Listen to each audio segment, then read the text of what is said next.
शुभ शनिवार है, तीज का दिन है। और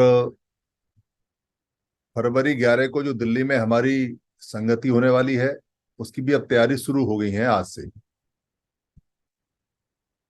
यहाँ में जो नए साथी हमारे आए हैं और जो पुराने हमारे स्पोक हैं, क्योंकि वो जब दिल्ली फरवरी के लिए जो 11 फरवरी दिल्ली को संगति लगेगी तालकटोरा स्टेडियम में, वहां के लिए जब सभी लोगों के पास जाएंगे और वहां जाके बातचीत करेंगे और उनको आमंत्रित करेंगे, तो कुछ सवाल जवाब वहां आएंगे और उन सवाल जवाब में वो सब एक्सपर्ट होने चाहिए। उनको सब पता होना चाहिए कि क्या जवाब है संघ का, क्या हम डिस्कस करते हैं, क्या सच्चाई है और क्या सच बात है। सबसे पहला जो सवाल आएगा वो आएगा, समण क्या, समण कौन। ये समण शब्द या समण शब्द या समण वर्ड पहले कभी सुना नहीं, नया नया आया है। तो नई नई चीज को हमारे पुराने लोग टेस्ट करने में या उसका टेस्ट लेने में थोड़े से हिचकिचाते हैं। पुरानी आदत है, नया कपड़ा हो या नई बिजली हो या नई कार हो या नया स्कूटर हो या नया खाना हो, नया स्वाद हो या कुछ नई चीज जो भी व्यवहार की है, उससे हमारे लोग हिचकिचाते हैं। नया उनको थोड़ा परेशान करता है। तो उनके लिए समण शब्द एकदम नया है, पर बेसिकली उनके शरीर के अंदर, उनके पुराण के अंदर ये बहुत पुराना शब्द है। तो आपको जब वो पूछेंगे कि समण क्या है, तो समण क्या है ये आपको बहुत सरल शब्दों में बताना है। और बाबा साहब के अगर अनुयायी हैं तो फिर तो बात और भी आसान हो जाती है, क्योंकि बाबा साहब ने ये बताया हुआ है कि भारत की जो संस्कृति है, क्योंकि इसको हिंदी में संस्कृत भाषा में संस्कृति बोलते हैं कल्चर को, वैसे पाली के अंदर संखति बोलते हैं। तो भारत की जो संस्कृति है वो दो प्रकार की है, यानी कि यहाँ दो संस्कृतियां हैं। अमूमन पूरी दुनिया में जितने भी कंट्री हैं, जितने भी देश हैं, उनमें एक ही प्रकार की संस्कृति होती है। दो प्रकार की संस्कृति नहीं होती। दो प्रकार की या तीन प्रकार की या चार प्रकार की जो संस्कृतियां हैं वो तब होती हैं जब उस देश में बाहर से लोग आए। क्योंकि एक देश होगा, एक मूल होगा, एक उसके मूल निवासी होंगे, उसके ओरिजिनल हैबिटेंट होंगे, तो उनकी कल्चर एक सी होती है जो सदियों से, हजारों लाखों सालों में बनती है।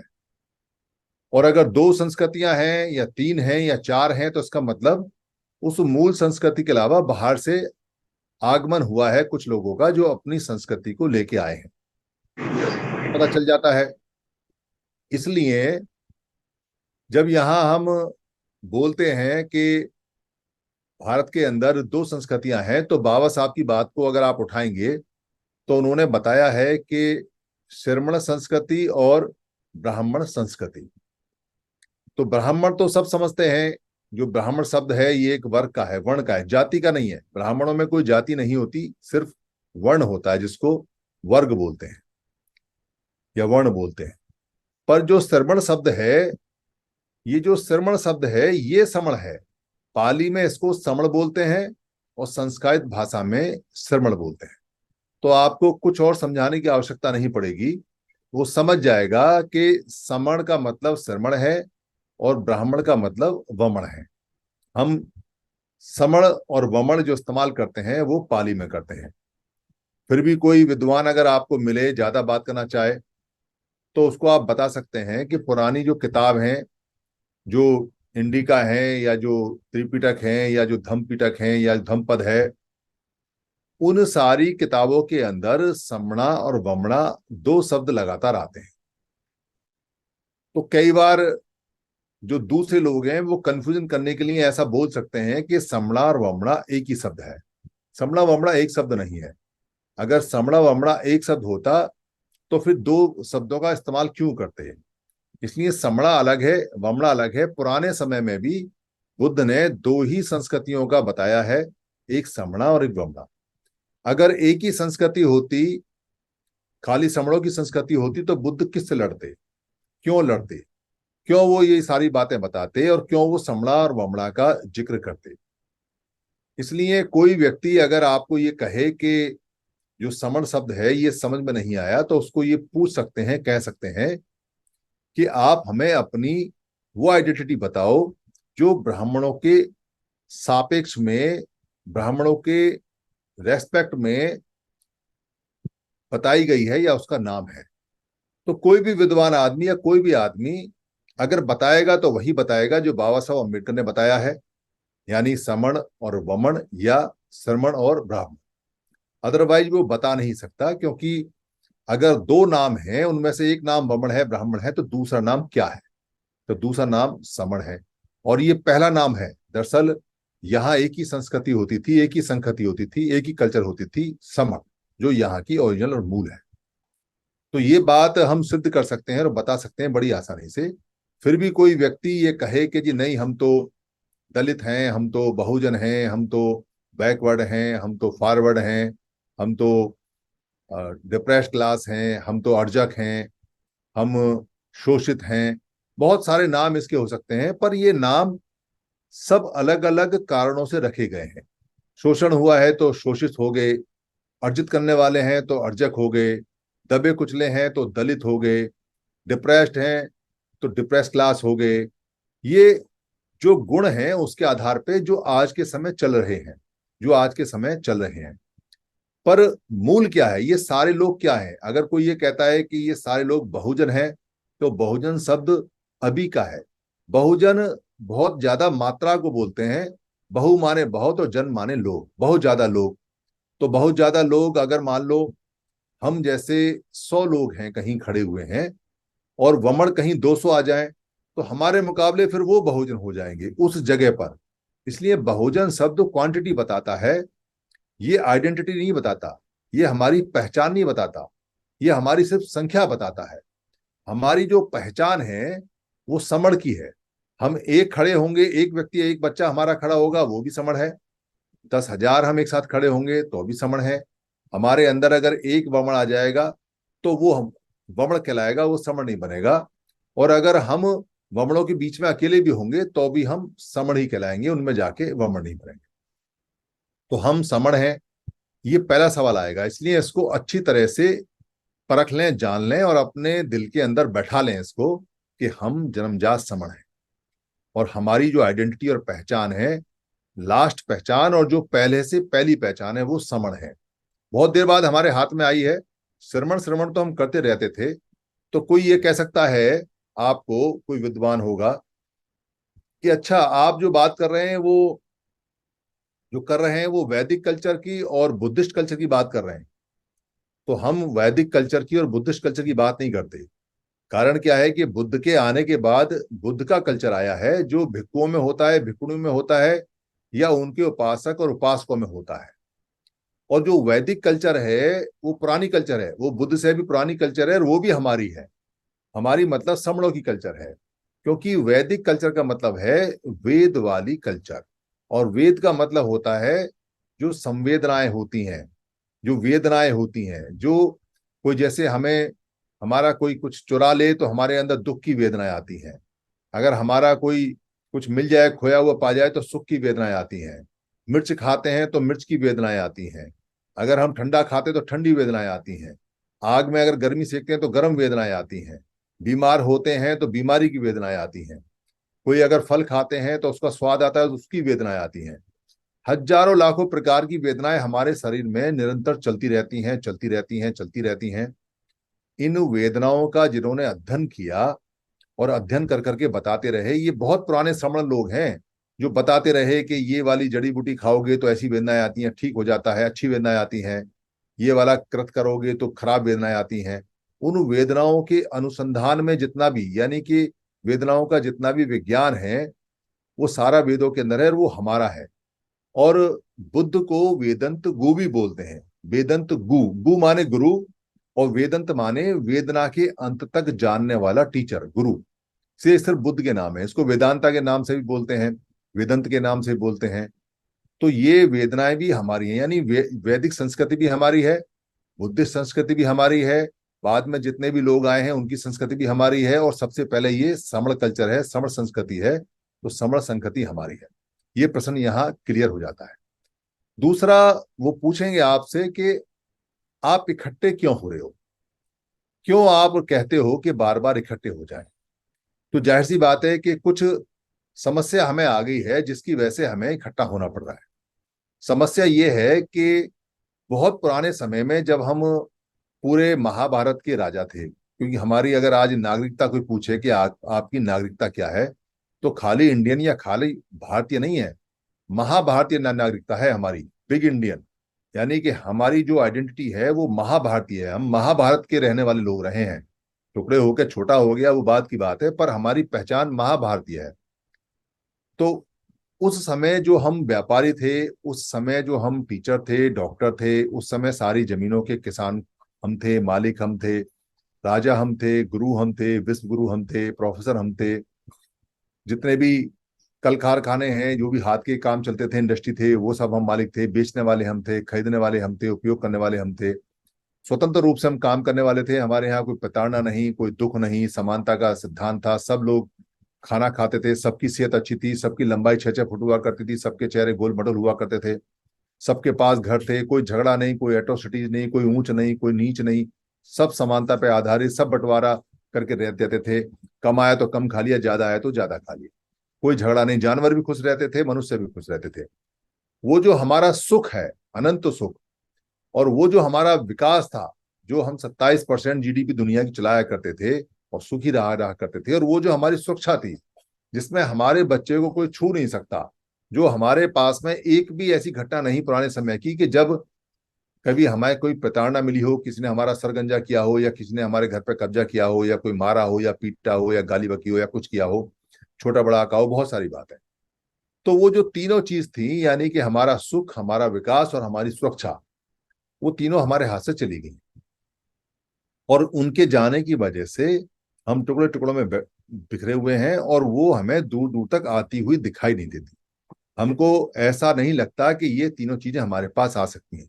70 सालों में, उससे पहले भी संतों ने बड़ी मेहनत की है, पर लगता नहीं है कि वो आने वाली है। इस कारण से हमें ये कष्ट है, हमें ये समस्या है, हमें ये दुख है, और इस दुख का इलाज करने के लिए हम रास्ते ढूंढ रहे हैं। बहुत सारे रास्ते हमारे पहले वाले लोगों ने ढूंढे, 29 लाख संगठन बनाए। किसी ने कहा कि अगर धार्मिक सारे लोग हो जाएंगे, एक ही मत के हो जाएंगे, तो हम सुखी हो जाएंगे। किसी ने कहा कि सारे पढ़ जाएंगे तो ठीक हो जाएंगे। किसी ने कहा कि सरकार बना लेंगे तो हम ठीक हो जाएंगे। किसी ने कहा कि सामाजिक संगठनों में हम सबको चेतना करेंगे, जागृत करेंगे, तो हमारे सारे अधिकार आ जाएंगे। किसी ने कहा कि पैसा इकट्ठा करो, पैसे पे का व्यापार को काम करो, तो हमारे आ जाएंगे। लड़कों ने कहा दलबल करके पूरा झंडा उठाया तो हमारे अधिकार आ जाएंगे, पर आए नहीं। सारे के सारे जितना भी सुख, विकास और जो हमारे सुरक्षा थी, वो लगभग सारी जा चुकी है, और वो लगातार निरंतर जा रही है, और उसको आने का कहीं चांस दिखाई नहीं देता। तो ये समस्या है। इस समस्या के समाधान के लिए हम यहाँ बैठे, मिले, आपस में बात की, तो हमको ये समझ में आया कि हमारी जो समस्या है आज के समय, वो समस्या है कि हमको अपने तीनों चीजें जो चाहिए, सुख, विकास और सुरक्षा, ये संविधान से मिल सकती हैं, और ये हमें पहले भी संविधान से मिली हैं। यानी संविधान में वो चीजें हैं जो हमें दे सकता है, और संविधान में सबके राइट्स हैं, पर संविधान में अपने अधिकार लेने के लिए उसका प्रोसीजर है, उसका एक तरीका है। बिना उस तरीके के, बिना उस प्रोसीजर के आप सुख, विकास और सुरक्षा हासिल नहीं कर सकते। आप कमजोर रहेंगे, आपके पास कुछ नहीं रहेगा, आपके सारे अधिकार चले जाएंगे, अगर आपने संविधान के प्रोसेस को नहीं माना, अगर उसके प्रोसेस के तहत में काम नहीं किया। तो ये बात हमें अच्छी तरह से समझ में आ गई कि ये तीनों चीज मिल सकती हैं, और हमें मिल रही थी, थोड़ी थोड़ी हमें मिल रही थी, ये ज्यादा भी मिल सकती हैं, बशर्ते हमें संवैधानिक प्रोसेस में संविधान की बात के अनुसार चलना चाहिए। तो संविधान की बात क्या है? संविधान ये कहता है कि मेरा जो प्रोसेस है वो ये प्रोसेस है कि आपके पास में संख्या कितनी है, और संख्या एक साथ होनी चाहिए, और वो एक मत में होनी चाहिए, उसकी एक वॉइस होनी चाहिए, एक आवाज होनी चाहिए। चाहे उसमें सारे अनपढ़ हों, मुझे फर्क नहीं पड़ता। चाहे उसमें सारे पीएचडी हैं, मुझे फर्क नहीं पड़ता। चाहे उसके अंदर सारे बिजनेसमैन हैं, व्यापारी हैं, मुझे फर्क नहीं पड़ता, चाहे उसके अंदर किसी भी तरह के लूले लगने लोग हैं, मुझे फर्क नहीं पड़ता, पर संख्या चाहिए मुझे भारी। और मेरा नियम है कि मुझे आधे से ज्यादा संख्या चाहिए, तो मैं आपकी सुरक्षा, आपका विकास और आपकी जो सुख है उसको आपके अनुसार आपको दे दूंगा, जितना आपको चाहिए उतना दे दूंगा। और अगर आपको सारा भी चाहिए तो मैं सारा भी दे दूंगा। यानी कि 51% लोगों को अगर 100% चाहिए, 49% दूसरे लोगों का भी अधिकार चाहिए, तो वो पावर भी संविधान में आ जाती है, उससे भी मिल सकता है। तो ये बात जब समझ में आ गई तो फिर समझ में आया कि इसमें दिक्कत क्या है। जब संख्या हमारी बहुत भारी है, संख्या हमें बार बार बताया जाता है कि हम, कोई कहता है 90% है, कोई कहता है 95% है, कोई कहता है 85%, तो कम कोई बताता ही नहीं। तो जब संख्या 85% है और संविधान कहता है कि ले आओ संख्या भारी, तो समस्या कहाँ आई। तो ये स्टडी करके ये देखा गया कि समस्या बाहर नहीं है, समस्या कहीं दूर नहीं दिखाई देती, समस्या हमारे इकट्ठे होने में है। और इकट्ठे होने की जो समस्या है, उसमें जो समस्या पैदा करने वाले लोग हैं वो हम ही हैं, हमारे ही भाई बंधु हैं, हमारे ही लोग हैं जो समस्या को लगातार लगातार पैदा कर रहे हैं। और वो जाने में और अनजाने में, कुछों को तो पता ही नहीं है कि वो खुद समस्या है, और कुछों को पता है कि वो समस्या है, तो वो राग में, द्वेष में, लालच में, अपने पद में, पोस्ट में, मंच में, माला में, नेतागिरी में, इसमें इतने फंस चुके हैं, या करप्शन में इतने फंस चुके हैं कि वो किसी भी हालत में मर जाएंगे पर मानने को तैयार नहीं है कि ये समस्या है, और समस्या की जो समस्या है वो खुद है। इसलिए यहां उन सारी बातों का धीरे धीरे धीरे धीरे मंथन किया, 2.5 साल में हम इस बात पे पहुंचे कि वो बीमारी सारी दूर कर लेनी चाहिए जिनसे हम इकट्ठे नहीं हो पा रहे हैं। तो 10 गोल्डन नियम इसके लिए यहाँ बने, और वो नेचुरल बने। पुराने समय के नियम और अब के समय के लगभग एक ही नियम है जो बने। उन नियमों के अनुसार अगर हम उन नियमों पर चलते हैं और मानते हैं, तो हम बहुत जल्दी इकट्ठे हो जाएंगे, और हम फिर संवैधानिक पावर से अपने सुख, सुरक्षा और विकास को ले सकते हैं। तो हमने इकट्ठे होना शुरू किया। जब इकट्ठे होने शुरू किया, तो इकट्ठे होने से रोकने के लिए बाहर से कोई नहीं आया, यानी कि वमड़ों से कोई नहीं आया, जो आए वो समड़ों से आए। तो ये बात हमें समझ में आ गई, और यहाँ जितने भी पोर्टल पे थे सबको समझ में आ गई कि हमारे खुद के लोग ही समस्या हैं, बाहर कोई समस्या नहीं है। तो समस्या क्या थी? समस्या ये थी कि जिन लोगों ने 29 लाख संगठन बनाए, तो अच्छे काम के लिए हैं, बनाए तो ये है कि समाज को जागृत करना है, समाज को सत्ता दिलानी है, समाज को प्रबुद्ध भारत बनाना है, समाज को सामाजिक काम कराने हैं, समाज को अपनी संस्कृति में लेके जाना है, अपनी संस्कृति में लेके जाना है, बच्चों को पढ़ाना है, लिखाना है, रोजगार आना चाहिए। पर वो सारे के सारे लोग ये नहीं समझ पाए, या समझ भी पाए तो ये बात नहीं मानते कि जब तक वो सारे इकट्ठे नहीं होंगे तब तक संख्या पूरी नहीं होती, और जब तक संख्या पूरी नहीं होती कोई अधिकार बचता नहीं। यहाँ तक कि एक ग्रुप और भी बन गया जो संविधान पर काम करता है, संविधान पढ़ाता है, संविधान बचाता है, संविधान की जय जयकार करता है, और सभी संविधान की किताबें अपने घर में रखते हैं खरीद खरीद के, पर संविधान की बात नहीं मानते, संविधान की बात को मानने को तैयार नहीं है। तो हमको समझ आई कि समस्या हमारे खुद के लोग हैं और खुद के संगठन हैं। तो दो तरीके हैं, या तो संगठन इकट्ठे हो जाएं और इकट्ठे होके एक साथ आए, राजनीति के सारे संगठन वो सब इकट्ठे हो जाएं, सामाजिक सारे संगठन वो सब इकट्ठे हो जाएं, जो मतों के, धर्मिकों के, गुरुओं के, संतों के, डेरों के बाबा हैं वो सब सब एक साथ इकट्ठे हो जाएं, जो लड़कों के दल बल हैं वो सब एक साथ इकट्ठे हो जाएं, जो सरकारी कर्मचारियों के हैं वो सब इकट्ठे हो जाएं, और फिर ये सारे एक साथ इकट्ठे हो जाएं और ये प्रोसेस वो अपनाएं। तो इस बात के लिए बहुत हमने प्रयास किए, और भी लोगों ने प्रयास किए, पर हमारे प्रयास में और लोगों के प्रयास में एक अंतर आया। हमने ये कहा कि नेता आप ही रहोगे, आप इकट्ठे हो जाओ, बताओ हमें क्या करना है, हमें आदेश करो, बताओ कितना पैसा देना है, चंदे में हम देंगे, बताओ कितने लोग चाहिए आपको, हम देंगे, बताओ कितना सपोर्ट चाहिए, हम देंगे आपको, पर इकट्ठे होके आओ। हमने ये कहा उनसे। और बाकी लोगों ने जो इकट्ठा करने का काम किया, उन्होंने ये कहा कि मेरे अंदर इकट्ठे हो जाओ, यानी मैं तुम्हारा नेता रहूंगा, मेरे अंदर इकट्ठे हो जाओ। तो हम इकट्ठा करते हैं कि बताओ कहाँ इकट्ठा होना है, हम हर जगह इकट्ठे होने को तैयार हैं। और बाकी लोगों ने कहा कि मैं यहाँ खड़ा हुआ हूं, मेरे नीचे इकट्ठे हो जाओ। इसलिए वो सब इकट्ठे नहीं होते, क्योंकि 29 के 29 लाख संगठन ये कहते हैं कि मैं इकट्ठा तो करता हूं, पर तुम मेरे साथ आ जाओ, मैं किसी के साथ जाने को तैयार नहीं हूं। और यहाँ जो साथ साथ का खेल चल रहा है उससे बात बनेगी नहीं। तो यहाँ लोगों ने एक सिस्टम और बना लिया। एक सिस्टम ये बनाया, उन्होंने ये कहा मिशन 2024, 2024 में जनरल इलेक्शन होने वाला है, लोग तो लोकसभा का नई पार्लियामेंट बनेगी। तो उनको लगता है कि 2024 में मिशन बना के हम सत्ता हासिल करेंगे और मिशन 24 में हम कुछ काम करेंगे। अरे भाई, मिशन 2024 तो आप बाद में देख देखना, पहले मिशन 2023 तो देख लो। मतलब 24 अभी आया नहीं उसकी चिंता है, और 23 में बिखरे हुए हो, 23 में 1,000 टुकड़े हैं, 23 में 29 लाख टुकड़े हैं, 23 में आपस में एक दूसरे को जूता लेके एक दूसरे के पीछे घूम रहे हो, डंडे लेके एक दूसरे के पीछे घूम रहे हो, गाली गलौज कर रहे हो, इकट्ठे नहीं होते। 2023 नहीं दिखाई देता, 2022 नहीं दिखाई देता, 2021 नहीं दिखाई देता, 2020 नहीं दिखाई देता, तो सीधा सीधा एक 2024 दिखाई देता है। बड़े फक्र से लोग कहते हैं मिशन 2024।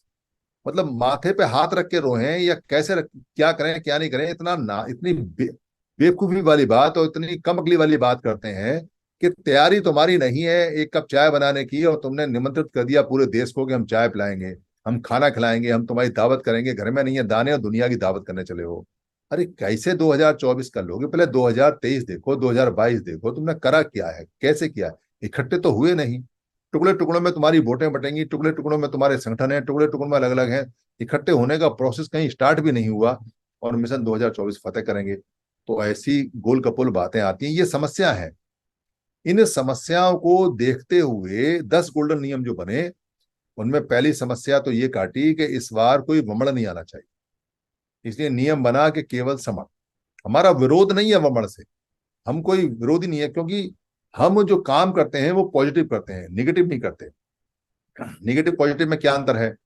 जैसे बाम सेब का काम आरंभ हुआ, साहब काशीराम ने जब बाम सेब का काम आरंभ किया तो उन्होंने ये कहा कि हमारा जो दुश्मन है वो ये है, और उतना बताने के बाद में फिर उन्होंने कहा कि हमारे जो सहयोगी हैं वो ये हैं।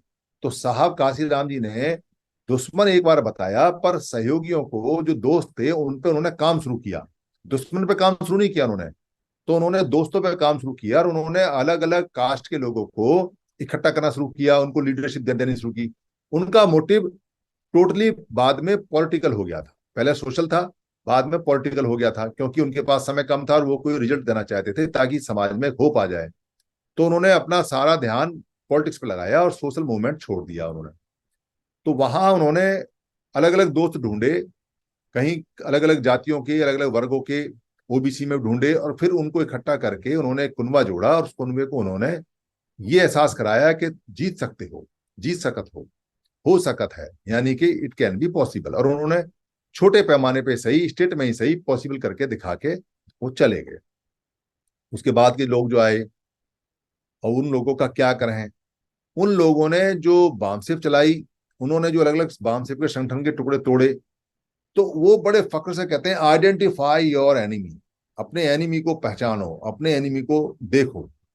और उन सब ने सिर्फ एनिमी दिखाया, दुश्मन दिखाया, उसका बड़ा फायदा हुआ उनको, क्योंकि दुश्मन दिखाते थे और दुश्मन से डराते थे, और फिर कहते थे सेक्रीफाइस योर सैलरी, अपनी सैलरी को सेक्रीफाइस करो, 1 month salary at least give to the BAMCEF, give to your organization. तो वो जो एक एक महीने की सैलरी लिया करते थे, वो बड़ा पैसा इकट्ठा होने लगा उनके पास में, और उनको लगा कि ये फार्मूला बहुत अच्छा है, दुश्मन दिखाते रहो पैसा लेते रहो, दुश्मन दिखाते रहो पैसा लेते रहो। बाम सेफ या बाम सेफ से टूटे हुए 40 प्रकार के अलग संगठन, सारे बाम सेफ, उन लोगों ने साहब काशीराम जी की उस पॉलिसी को छोड़ दिया कि अपने दोस्तों को पहचानो, दुश्मन को आइडेंटिफाई करो, पर एक बार बस कर लिया, बात खत्म हो गई, पर काम तो पॉजिटिव करना पड़ेगा। बाबा साहब अम्बेडकर ने पहचान लिया दुश्मन, अच्छी बात है, पर काम तो उन्होंने सारा पॉजिटिव किया, दोस्तों को किया, अपने दोस्तों को याद रखते थे कौन कहाँ काम करता है। और बुद्ध ने तो दुश्मन आइडेंटिफाई के का जिक्र नहीं किया, उन्होंने तो सिर्फ अपना दोस्तों को किया, उनको इकट्ठा करते रहे और बड़ा संघ बना लिया।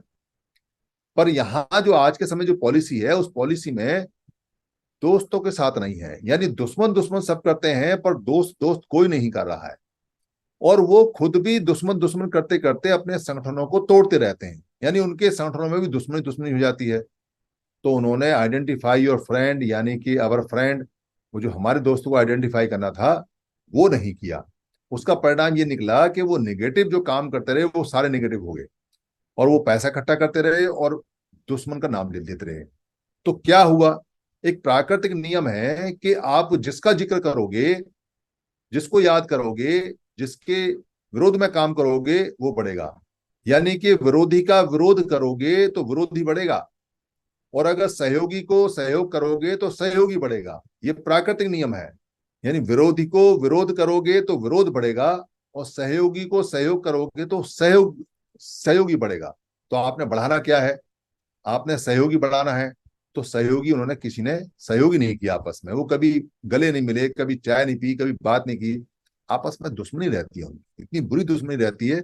उनको लगता है कि अगर मैं इससे मिला तो ये प्रधानमंत्री बन जाएगा, मैं रह जाऊंगा। ये सब प्रधानमंत्री बनने की लाइन में लगे हुए हैं, इसलिए सब एक दूसरे के कट्टर दुश्मन होते जा रहे हैं। तो ये बात हमने पहचानी। ये बात पहचानने के बाद में हम लोगों ने जो पहला नियम था समण का, वो पूरा पूरा पास किया। और उसके बाद में दूसरा नियम पास किया कि पैसा ना लेंगे ना देंगे, यानी कि चंदा ना लेंगे ना देंगे। इस नियम ने संगठनों की कमर तोड़ दी। कमर इसलिए तोड़ दी क्योंकि उस दिन के बाद से उनके चंदे कम होने शुरू हो गए।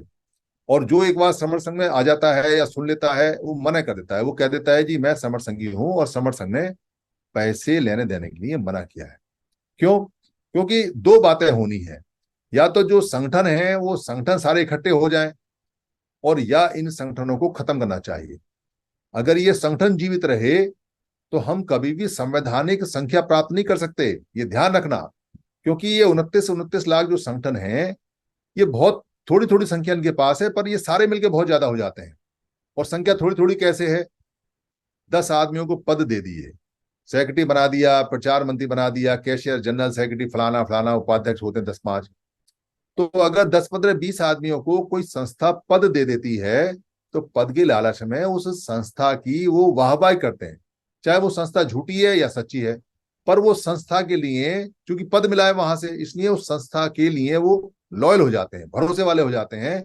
और वो अपनी संस्था की बुराई नहीं, बेशक 10 ही लोग हैं, बेशक 20 हैं, बेशक साल में एक कार्यक्रम करते हैं, पर उनको कुर्सी मिलती है, उनको गला साफ करने की, भाषण की जो बीमारी है उसको दूर करने के लिए मंच मिल जाता है। उनके लिए उतना ही काफी है। थोड़ी इज्जत, एक आध फोटो वोटो खिंच गया, साल में एक बार आ गया, माला वाले पहली टोपी पहनी, वो माला वाला टोपी वाला फोटो जड़ के अपने घर में लगा देते हैं। उसको देख के प्रसन्न होते रहते हैं कि हम समाज के नेता हैं, हमने बहुत कुछ किया है। और वो फोटो लगातार साल में, अब तो व्हाट्सएप वगैरह है तो भेजते रहते हैं, एक बार दो बार, फिर अगली साल आता है, फिर 14 अप्रैल आएगी, या फिर बुद्ध पूर्णिमा आएगी, या उनका कोई फाउंडेशन डे आएगा, फिर वो टोपी वोपी पहन के बैठ जाएंगे। तो ऐसे लोग हटते नहीं है, वो हटेंगे भी नहीं, क्योंकि वो कहते नहीं हम तो वहां काम कर रहे हैं, हम भी कर रहे हैं जी। वो लड़ जाएंगे, भिड़ जाएंगे, आपको 50 बातें बता देंगे, पर वो समझेंगे नहीं इस बात को। ऐसे लोग हैं। कुछ लोग रिश्तेदार होते हैं संगठनों में, वो किसी का ताजा, किसी का चाचा, किसी का भांजा, किसी का कुछ, किसी का कुछ, तो वो रिश्तेदारी की वजह से नहीं छोड़ते हैं। कुछ लोगों के काम अटके हुए होते हैं कि भाई फलाना अफसर है, इसने मुझे पदाधिकारी बना रखा है, मैं छोटा हूं, मैं भागूंगा तो नाराज हो जाएगा, तो दिक्कत आएगी।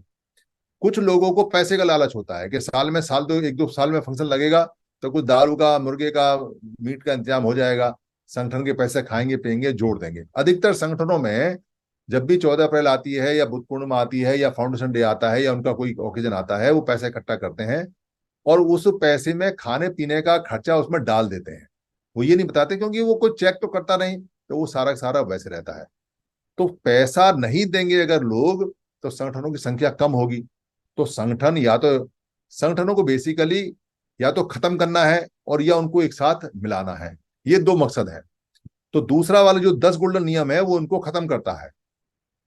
उसमें राजनीति के लिए मना कर दिया कि राजनीति नहीं होगी, क्योंकि राजनीति सारे लोग इकट्ठे होके आओ, तो इकट्ठे होके आने को वो तैयार नहीं है, इसलिए वो खत्म होंगे। क्योंकि धीरे धीरे समर संघ बताता है कि अगर इकट्ठे होके नहीं आएंगे तो जमानत जब्त होगी, जीतने की तो ख्वाब ही छोड़ दो। फिर जो उनके पद, पोस्ट, मंच और माला था, उसको बैन कर दिया कि भाई मंच, ये जो पद, पोस्ट, मंच, माला है ये नहीं चलेगी। उससे बहुत लोगों के अरमान चले गए, क्योंकि लोग पैसे दे दे के पद, पोस्ट, मंच, माला खरीदते हैं।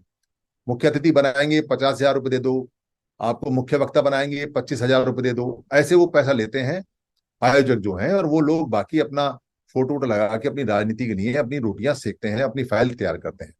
ये सारे काम बंद हो गए। तो ये जो हमने पहचाना इस बात को कि भाई ये जो संगठन है यही हमारे दुश्मन है, इस बात को हमने सभी संगठनों से कहा कि आओ बैठ के बात कर लो। बहुत सारे संगठन नाराज हो गए, हमको ऐसा कह दिया, हमको चंदा चोर कह दिया, हमको चोर कह दिया, हमको फलाना कह दिया, हमको ढलाना कह दिया, बहुत नाराज हुए। अच्छा, जो नाराज हुए वो आए नहीं कभी बात करने के लिए। भाई तुम्हारी नाराजगी है, तुमको कुछ कहा है तो आओ ना, गाली बको हमको आके, चलो लिख के बको, चलो तो पोस्ट बनाओ, चलो तो वीडियो बनाओ। पर किसी भी संगठन ने, समर संघ ने इतनी कठोर कठोर भाषा में वीडियो बनाई, इतनी कठोर कठोर भाषा में बोलते हैं, पर सामना करने नहीं आया कोई। अरे अगर हम खराब हैं, अगर हम गलत बोल रहे हैं, कठोर बोल रहे हैं, हम समाज के विरुद्ध बोल रहे हैं, हम अपनी सोसाइटी के विरुद्ध हैं, हम समणों के विकास के विरुद्ध बोल रहे हैं, तो आओ ना, खूब यहाँ आओ और अपने मन की करो और खूब बात करो। पर कोई नहीं आया, कोई नहीं आया, सिंगल आदमी भी नहीं आया। क्यों नहीं आया? करेगा क्या आके, कहेगा क्या? जो समर संघी कहते हैं या जो समर संघ कहता है वो खरा सोना है, उसमें खोट नहीं है। तुम बताओ हमको कि तुम कैसे अधिकार बचाओगे, तुम बताओ हमको कि तुम अकेले अकेले मिलके क्या करने वाले हो, तुम बताओ कि 70 साल में तुमने कितना पैसा इकट्ठा किया, कितना खर्च किया, और क्या तुमने नीति थी, क्या तुम्हारी परिणति हुई और क्या परिणाम है, बताओ हमको। किसी के पास परिणाम नहीं है। परिणाम भी है तो निगेटिव है, यानी कि जो हमारे संवैधानिक अधिकार आए थे वो चले और गए। तो निगेटिव का क्या बताएंगे? उनके खुद के संगठनों के टुकड़े हो गए, 10-10 टुकड़े हो गए, 20-20 टुकड़े हो गए, वो क्या बताएंगे कि जी हमारे तो संगठन के 10-10 20-20 टुकड़े हो गए, ये बताएंगे क्या? या वो आपस में लड़ते हैं, ये बताएंगे क्या? या वो बताएंगे कि एक ही तरह का काम करने वाले 1,000 संगठन है तो क्यों हैं, क्यों आपस में लड़ते हैं, क्या बताएंगे? इसलिए बहुत जरूरी हो गया कि इन सबको इकट्ठा किया जाए। मजबूरी है, क्योंकि टाइम बड़ा कम है। अगर हम इसको नहीं कर पाए तो फिर आगे बहुत ज्यादा मुश्किल होगी उन लोगों के लिए जो बाद में लोग आएंगे, क्योंकि शिक्षा लगभग खत्म है। अभी तो हम 4 अक्षर पढ़े हुए हैं, अखबार पढ़ लेते हैं, एनालिसिस कर लेते हैं, समझ लेते हैं, पर आने वाले समय में बच्चे स्कूल नहीं जा पाएंगे, क्योंकि स्कूल बहुत महंगे कर दिए हैं और रोजगार है नहीं। तो फ्री में पढ़ाएगा कौन? सारे स्कूल जितने भी हैं वो प्राइवेट कर दिए हैं, प्राइवेट हो रहे हैं। और अगर सरकारी भी रहेंगे तो बच्चा खाना तो मांगेगा ना, तो खाना मांगेगा तो खाना दोगे या उसे पढ़ाओगे? यानी पहले जो स्थिति थी कि हमारा बच्चा 4-5 साल का बच्चा होते ही काम करना शुरू कर देता था, खेत में या खलिहान में या जहां भी है, तो पढ़ के क्या करेगा? तो माँ बाप सोचते थे कि अरे ये पढ़ के क्या करेगा, घर में काम करेगा तो 2 पैसे कमाएगा, 2 रोटी कमाएगा। तो हमारा जो बच्चा है वो पैदा होते ही काम करना शुरू कर देता है। 17-18 साल में हम उसकी शादी कर देते थे पहले, और उसके 20-25 साल में 2-3 बच्चे हो जाते थे आगे गुलाम बनने के लिए। और 40 साल का होते होते तो वो बूढ़ा होके ऐसा लगता था जैसे वो 80 साल का है। आज भी गाँव में और कस्बों में ऐसे लोग हैं, 40 साल तक चलते हैं, बस 40 साल के बाद में ना उनको पोषक तत्व मिलते हैं, ना खाना मिलता है, ना कुछ। और शराब और गांजा मिल जाता है उनको, बस शराब और गांजा पी के वो उसी में अपना मरते रहते हैं। उनका जवानी का शरीर बुढ़ापे में बन जाता है, बदल जाता है, और वो खत्म हो जाते हैं। और अपने पीछे 4-5 बच्चे छोड़ जाते हैं गुलाम बनने के लिए। और फिर वो बच्चे भी वही 16-17 साल तक वो कुछ खा पी के उधर ठीक ठाक से चलते हैं, उसके बाद उनकी शादी हो जाती है, 2-3 बच्चे पैदा करते हैं, फिर वो 40 में मर जाते हैं। ये सिस्टम हमारा चलता है। अगर हम अनपढ़ रहते हैं, अगर हमारे पास पैसे नहीं होते हैं, अगर हमारे पास रोजगार नहीं होता है, अगर हमारे पास नौकरियां नहीं होती हैं, अगर हमारे पास खेत नहीं होता है, खलियान नहीं होता है, तो ये सारी चीजें हमारे साथ चलेंगी और आएंगी। इसलिए ये वाली जो जनरेशन है, अगर इसने इकट्ठा होने का बीड़ा नहीं उठाया, या मैं ये कहूंगा कि इसने अगर डंडा नहीं उठाया इन सारे सारे संगठनों के खिलाफ, इन सारे सारे संगठनों के पदाधिकारियों के खिलाफ, इन सारे सारे लोगों के खिलाफ, और इनके खिलाफ एक कैंपेन नहीं चलाया तगड़ा वाला, और इनको लानत नहीं भेजी, और इनको खरी खोटी नहीं सुनाई, और जहां तक हो सके इनको जितना सुनाना जलील करना है जलील नहीं किया, तो ये मरेंगे नहीं। और अगर ये मरेंगे नहीं तो हम इकट्ठे नहीं होंगे, और अगर हम इकट्ठे नहीं होंगे तो हम नहीं बचेंगे, और हम नहीं बचेंगे तो हमारे बच्चे नहीं बचेंगे। तो लड़ाई हमारी बाहर नहीं है, लड़ाई हमारी घर के अंदर है। लड़ाई हमारी ये है कि संगठनों को या तो सद्बुद्धि आ जाए और ये एक साथ इकट्ठे हो जाएं, तो हमारा काम आसान है। ये लो, ये पकड़ो, संघ को ले जाओ और चलाओ इसको, क्योंकि इकट्ठे हो जाएंगे तो संघ बन जाएगा। अपने आप चलाओ, इसके 10 गोल्डन नियम है, जैसे चाहो वैसे चलाओ। और अगर इकट्ठे नहीं होते हैं तो फिर डंडा लेके इनको इकट्ठा करना पड़ेगा। तो साम दाम दंड भेद छल कपट सब आपको लगाना पड़ेगा अगर बच्चे बचाने हैं, और बाहर कहीं कुछ नहीं है। अगर आप ये सोचो कि शांति से कुछ काम हो जाएगा, तो शांति से तो कुछ नहीं होने वाला। शांति होते होते 70 साल हो गए। 70 साल में आज तक हमारी ऐसी हालत हो गई है कि हम ये छोटी मोटी बाधाएं भी दूर नहीं कर पा रहे। इसलिए हो क्या रहा है, हमारे लोगों को कुछ शब्द पिलाए जा रहे हैं घोट घोट के, और हमारे लोगों को लगता है कि जो बताया जा रहा है वो ठीक है। क्या शब्द पिलाए जाते हैं? मनुवाद, हिंदू, हिंदू राष्ट्र, सरकार, सरकार में जो मंत्री हैं उनके नाम, वही आरएसएस, और देवी, देवता, ये ब्राह्मण शब्द, इन शब्दों पे हमको लाया जाता है बार बार बार बार। और इन शब्दों पे लाके हमको हमारे मुंह में डाल के और हमसे कहा जाता है कि आप इन्हीं पे चर्चा करें, ये हमारे दुश्मन हैं।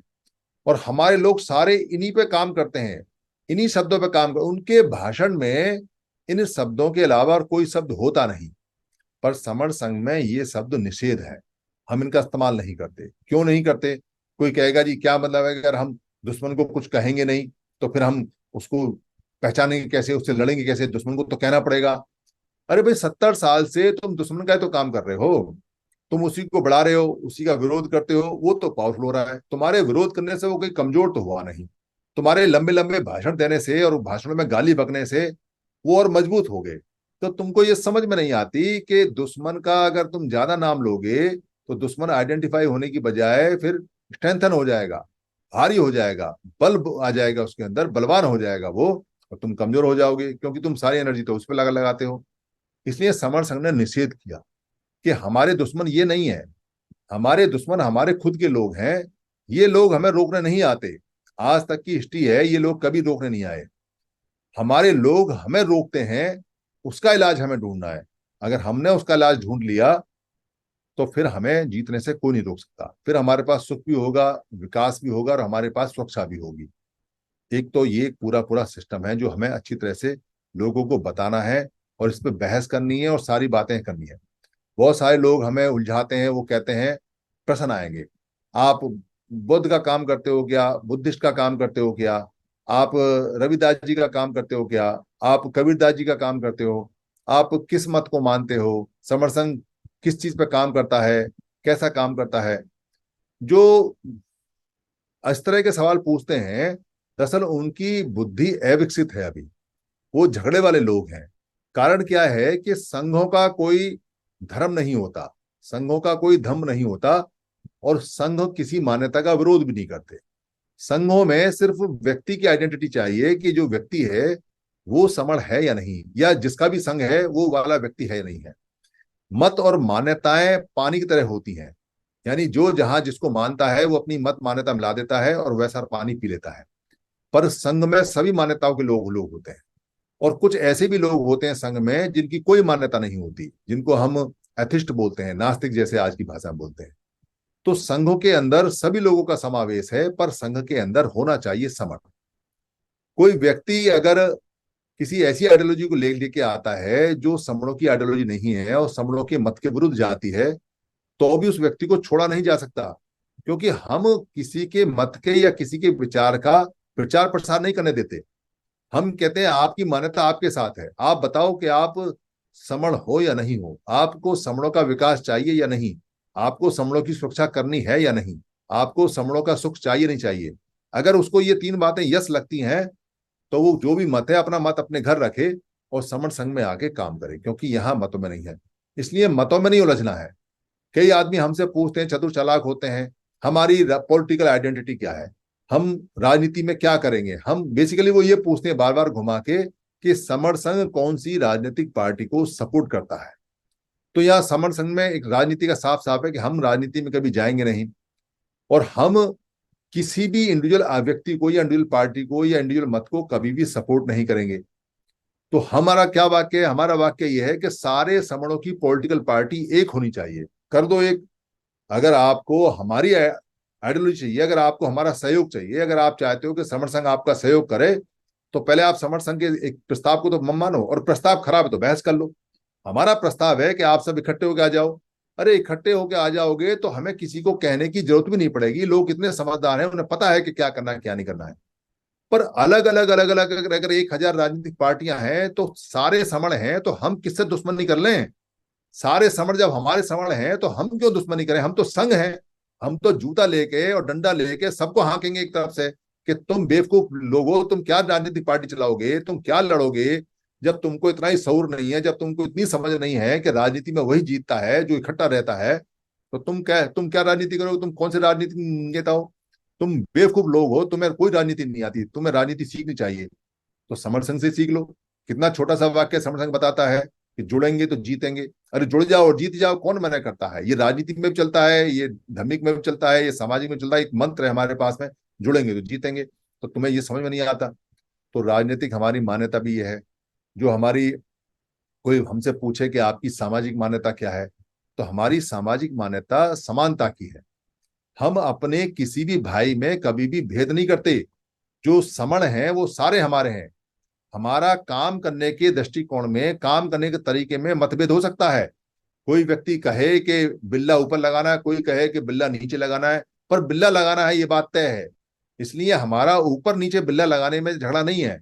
हमारा किसी भी समण से, चाहे वो बेशक 29 लाख संगठनों में काम करता है, हमारा कोई उससे पर्सन झगड़ा नहीं है, पर वैचारिक झगड़ा है। वैचारिक झगड़ा इसलिए है, व्यक्ति से नहीं है। वैचारिक झगड़ा इसलिए है कि जिस तरह से तुम काम करते हो, जिस पैटर्न पे काम करते हो, वो फेल हो चुका है। वो संगठन वाला पैटर्न नहीं चलेगा। कैसे काम करोगे अगर एक ही डॉक्टर अम्बेडकर हैं और एक ही ज्योतिबा फूले हैं और उनके नाम पर तुम 10,000 संगठन बना दोगे? तो पागल कौन है? एक ही महापुरुष है और एक ही महापुरुष के एक ही विचारधारा और एक ही विचारधारा के 10,000 संगठन है, तो कौन पागल है? संगठन में काम करने वाले पागल हैं या जो महापुरुष है वो पागल है? कौन है, बता दो। तो ये जो हमारा झगड़ा है ये व्यक्ति से नहीं है, उनके काम करने के तरीके से है। इसलिए हमारी सामाजिक मान्यता समानता पर आधारित है, पहले भी थी, रहेगी भी। हमारा किसी से कोई वैमनस्य नहीं है, हम किसी से कोई देश नहीं रखते, क्योंकि हमारे संघ के अंदर नियम है कि संघी 100 बार आ सकता है, 100 बार जा सकता है, पर संघ के अनुसार। संघ जब उसको लेना चाहे, जब सब मान सके तब। इसलिए संघ ऐसी प्रॉपर्टी है कि सारे समर संघ इसके हिस्सेदार हैं। सारे जितने भी समण लोग हैं सब इसके मालिक हैं। इसलिए कभी भी इसका इस्तेमाल किया जा सकता है और कभी भी नहीं किया जा सकता। ये बात बिल्कुल स्पष्ट और बिल्कुल क्लियर है।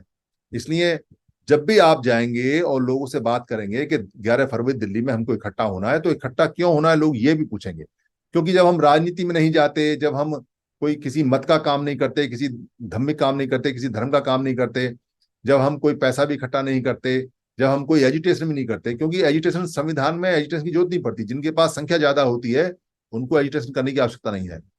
तो फिर हम इकट्ठा क्यों होते हैं? हम इकट्ठा इसलिए होते हैं क्योंकि ताकि हमारे अपने परिवार का आपस में एक दूसरे का मिलन हो जाए, हमारे बच्चों की शादियां हो जिससे हमारा परिवार बढ़े, हमारे बच्चों को जो एजुकेशन है, शिक्षा है, हमारे जो शिक्षाविद हैं, हमारे जो टीचर हैं वो मदद करें कि किसको क्या पढ़ना है, क्या नहीं पढ़ना है। हमारे बच्चों को जो रोजगार है उसकी जानकारी मिले। हम इकट्ठे इसलिए होते हैं कि हमारा जो राजनीतिक स्टेटस है लोगों को पता चले कि भाई ये सब इकट्ठे हो रहे हैं, इसलिए राजनीतिक लोगों को भी इकट्ठे हो जाना चाहिए। हम इसलिए इकट्ठे हो रहे हैं कि हमारा कोई कमजोर साथी है तो हमारे इतने सारे परिवार को, लोग को देख के उसकी कमजोरी दूर हो जाए। हम इसलिए इकट्ठे होते हैं कि हमें ये यकीन हो जाए कि हमारा संघ हमारे खून में अभी भी दौड़ता है और हम पुराने संगी हैं और हम इकट्ठे हो सकते हैं। जो हमारे ऊपर एक छाप लगा दी है कि ये मेंढक नहीं तुलते, ये केकड़े नहीं तुलते हैं, वो केकड़े मेंढक वाली छाप तो हमने 2 अप्रैल 2018 को फेंक दी परे को। अब तो हम बहुत तेजी से इकट्ठे हो जाते हैं। जितनी तेजी से हम इकट्ठे होते हैं शेरों की तरह, इतना तो आज तक दुनिया में कोई इकट्ठा नहीं हुआ। कितनी, एक एक कॉल, छोटी सी कॉल आई थी व्हाट्सएप पे कि 2 अप्रैल को इकट्ठा होना है, और कोई नेता नहीं, कोई मंत्री नहीं, हम इकट्ठे हो गए। इसका मतलब हम केकड़े वाला और जो मेंढक वाला फार्मूला हमें बता रखा है, एक तराजू में नहीं तुलेंगे, वो झूठा है, वो झूठी बात है। तो वो झूठी बात सिद्ध करने के लिए हमको इकट्ठा होना है। हमको इकट्ठा होना है ये सिद्ध करने के लिए कि बिना पैसे के भी हम इकट्ठे हो जाते हैं, बिना चंदा के भी हम बहुत तादाद में इकट्ठे हो जाते हैं। हमको इकट्ठा होना इस बात के लिए कि हमें कोई लालच नहीं है, ना हमें मंत्री बनना है, ना हमें नेता बनना है, ना हमें राजनीति करनी है, ना हमें कोई धर्मगुरु बनना है, ना हमें पैसा इकट्ठा करना है, ना हमें सिफारिश लगानी है। हमें कोई लालच नहीं है, फिर भी हम इकट्ठे हो जाते हैं जैसे पहले होते थे, ये सिद्ध करने के लिए कि संघ के अंदर ताकत होती है और संघ जब चाहे जब अपने लोगों को इकट्ठा कर सकता है। इसलिए हमको इकट्ठा होना है। इसलिए हमें 11 फरवरी को या जहां जहां भी संगतियां लगती हैं वहां वहां पूरी ताकत से इकट्ठे होना चाहिए। जहां खर्चा अपना दे देना है वहां तो आपको खर्चा देना है, खाना मिलेगा, वो तो सामूहिक बनता है। पर जहां खर्चा नहीं मांगा जाता है वहां तो आपने 6 पराठे दबाने हैं और एक अपना संगासन लेना है, एक अपना टाट का बोरा लेना है या कोई दरी लेनी है, 3 बाई 3 फीट की, और सीधे भागे चले जाना है, कोई दिक्कत है ही नहीं। इसलिए हमको संघ में बार बार आना है। तीज का त्योहार है, तीज पे बात होनी है। तीज माने होता है तीसरा दिन। महीने में 2 तीज आती है। एक आती है जब चंद्रमा ऊपर बढ़ता है, यानी सफेद पक्ष, सफेद पक्ष जब जमीन पर रोशनी होती है। और एक होता है कणह पक्ष, कणह मतलब काला पक्ष, जब चंद्रमा धीरे धीरे उतरता है, अंधेरा होता है। तो 2 दिन के बाद में, यानी पूर्णमासी के बाद में या अमावस के बाद में जो तीसरा दिन आता है, उसको तीज बोलते हैं। तो यहाँ ये जो तीज है, इसका पूरा नाम है हरियाली तीज या हरितिका तीज। अब हरियाली तीज से ही पता चल जाता है कि तीसरा दिन है और हरियाली चारों तरफ है। जैसा कि मैंने पहले एक बार बताया भी था कि वस्सावास के समय, और खासतौर से जब बारिश होती थी पुराने समय में, तो पुराने समय में सारी की सारी महिलाएं जितनी भी थी, खासतौर से जो नव यौवनाएं थी, यानी जो जवान महिलाएं थी या जिनकी अभी अभी शादी हुई है, वो सब अपने मायके के घर में आती थी, अपनी माँ के घर में, अपने पति से दूर। इसलिए क्योंकि पुराने समय में साफ सफाई इतनी नहीं होती थी। बारिश के दिनों में मॉइस्चर से और गर्मी से, उमस से शरीर के अंदर मैल जम जाता है चारों तरफ। जितने भी जोड़ होते हैं शरीर के, बगल है या टांग है, या जहां जहां हवा और ऑक्सीजन या सनलाइट नहीं पहुंचती है, वहां वहां मॉइस्चर से बीमारियां पनप जाती हैं, बैक्टीरिया और वायरस पनप जाते हैं। तो बैक्टीरिया वायरस ज्यादा पनपने से बीमारियां ज्यादा होती थी। तो महिलाओं को भेज देते थे ताकि बच्चों को और महिलाओं को पति से दूर रहे और कोई बीमारियां ज्यादा ना लगे। और इन्हीं दिनों वसावास होता था। जो भिक्खू थे, बाद में नियम बना, भिक्खू का नियम बना कि भिक्खू वहीं रहेंगे जहां रहते हैं, क्योंकि बारिश में कीचड़ होती है, कीड़े मकोड़े निकलते हैं, प्रजनन का समय होता है कीड़े मकोड़ों का, तो प्रचार प्रसार में नहीं जाएंगे, तो वो एक जगह रहते थे। उसको वर्षावास बोलते थे, वत्सावास बोलते थे। तो आप ध्यान दोगे कि हरियाली तीज इसको बोला जाता था, और ये बाद का काम है, यानी बुद्ध के समय ये नहीं था, बुद्ध के बहुत बाद में कभी स्टार्ट हुआ, क्योंकि इसके अंदर एक शब्द आता है गौरी शंकर। गौरी शंकर पूजा। गौरी शंकर पूजा का मतलब है, शंकर माने हो गया जो संखारित लोग हैं, यानी कि जो हाइब्रिड लोग हैं, जो यहाँ काले और सफेद लोगों से बने हैं। और गौरी का मतलब है गौतम बुद्ध वाला ज्ञान, गौतम का ज्ञान। और पूजा का मतलब है पीले कपड़ों वालों की शब्दों को जानना, यानी पांडुलिपि भी पीले कपड़ों में बांधने लगे थे हम लोग, जो हमारी बाद में पांडुलिपियां बनी उनको। तो गौरी शंकर यानी शंकर लोगों का जो गौतम वाला ज्ञान है उसको जानने का। इसमें व्रत रखा जाता है, वारित नियम नियम रखे जाते हैं। जो व्रत रखने का वारित नियम है वो हमारे पुराने हैं, तो सबसे पुरानी कल्चर हमारी है वारित नियमों की, तो वो इसमें रखे जाते हैं। और यहाँ इस दिन से फेस्टिवल आरंभ हो जाते हैं। महिलाएं झूला डालती हैं, झूले पे झूलती हैं, क्योंकि महिलाएं ज्यादा इकट्ठी होती हैं, और वो एक ही गांव की या एक ही शहर की होती हैं, और सब अपने गांव में और शहर में आई हुई होती हैं, और चारों तरफ हरियाली होती है, इसलिए वो झूले डाल डाल के झूलती हैं और गीत गाती हैं, गाना गाती हैं। और उन सबके खाने के प्रबंध में लोग उनको खाना उनको पहुंचाते थे कि भाई ये सब इकट्ठी होंगी महिलाएं, एक साथ होगा तो कुछ खाना, क्योंकि खाना सब अपना अपना लेके आते थे, तो खाना पहुंचाने का रिवाज बना। वो हरियाली तीज आजकल डलिया में बदल गई, यानी कि वो तीज तो कहीं रही नहीं, वो तीज ना होके खींच बन गई एक तरह से। और लोगों अपनी बेटी की जो शादी होती है उस पर डलिया, और उसमें बहुत सारा सामान, हमारी ये डलिया, हमारी ये फैनी, हमारी ये रस, हमारा ये मठरी, ये पहुंचा दो मीठी वाली। तो कोई 10,000 पहुंचाते, फिर चलन चला के पैसे ही भिजवा देते हैं लोग कि हमने पैसे भिजवा दिए तो वहीं खा लेना। कोई नहीं खरीदता, कोई नहीं खाता आजकल, पर वो पैसे लेन देन का रिवाज चलता है। यहाँ बहुत सारी कुरीतियां हैं, उनमें से एक कुरीति ये भी बन गई। इस हरियाली तीज के बाद ही फिर फेस्टिवल स्टार्ट होते थे, जो हमारे फेस्टिवल थे, और वो धीरे धीरे अब आएंगे सारे के सारे, क्योंकि मौसम अब ठीक होता जा रहा है। तो मौसम में अब धीरे धीरे बारिश कम होती जाएगी और आगे आना जाएगा। बाकी इसकी कोई हिस्ट्री नहीं मिलती, इस तीज का कहीं कोई पाली भाषा के अंदर कोई हिस्ट्री नहीं मिलती। थोड़ी बहुत जो कहानी वो यही है जो मोड़ तोड़ के बनाई गई है। और ये तीज वाला जो फेस्टिवल है बिहार में और उत्तर प्रदेश आज के समय बस, और हल्का सा राजस्थान, इसी एरिया में मिलता है। पूरे देश में नहीं मिलता कहीं तीज का त्योहार, क्योंकि हरियाली और बारिश का यही था, और ये कल्चर यही यही की थी, इसलिए इस कल्चर के हिसाब से ये तीज बनती है। तो सन्नीपात बाहुल है आज। सन्नीपात बाहुल की कथा सब जानते ही होंगे, जिन्होंने सुनी होगी। नहीं सुनी हो तो कोई मेरे बाद में जो सन्नीपात बाहुल है, जो अच्छी तरह से बता सके, वो इसको बताएं और इसमें रिपीट भी करें। और एनआरआई डे भी है आज। कोई एनआरआई आए हों, जुड़े हों, तो वो भी अपनी बात रखें और यहाँ यहाँ पूरी करके बात रखें। सन्नीपात बाहुल के बारे में जरूर बताएं। अगर जो भी हैं, जो एंकर हैं, वो ध्यान रखें कि सन्नीपात बाहुल की कथा पहले एनआरआई को ले लें, उसके बाद सन्नीपात बाहुल की कथा बताएं। मेरे शब्दों में अगर कहीं कोई टूट फूट हुई हो, कहीं किसी को हर्ट हुआ हो, किसी को नुकसान हुआ हो, तो मैं संघ से माफी चाहता हूँ। संघ मुझे माफ करे, संघ मुझे माफ करे, संघ मुझे माफ माफ करे। संघं नमामि, संघं नमामि, संघं नमामि।